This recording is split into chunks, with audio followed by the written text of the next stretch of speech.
This video of someone who was a very senior HR leader, VP level, and they were laid off. I think it was about a year ago, and they've applied for over 1,000 jobs, and the only job that they've managed to get is actually working as a cloakroom attendant.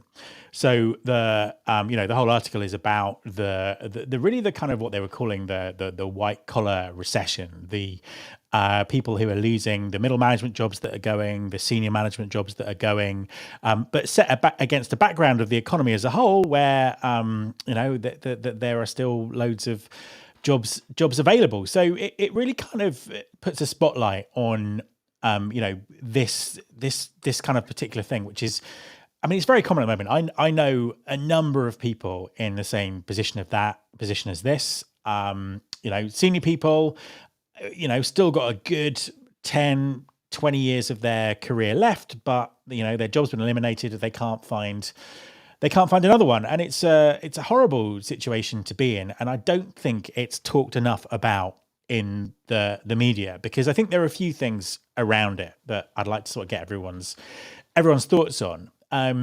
Also, certainly in the UK, what I've noticed is a lot of senior roles were kind of eliminated in HR and talent acquisition last year and the year before.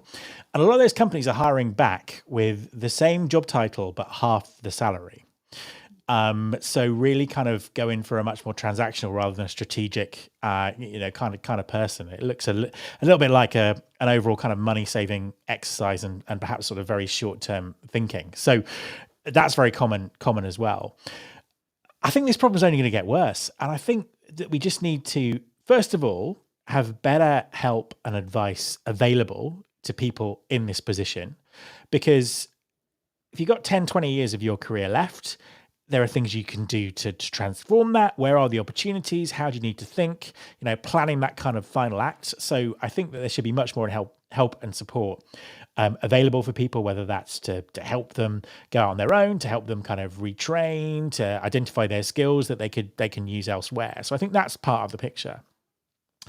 The other part of the picture is something that we've talked about on this show before, which is the recruitment process and recruiters and the way that hiring managers think about talent. So there is a huge amount of ageism out there. Just because someone is over 40 or over 50 or even over 60, that does not mean that they wouldn't be a fantastic hire for your organization.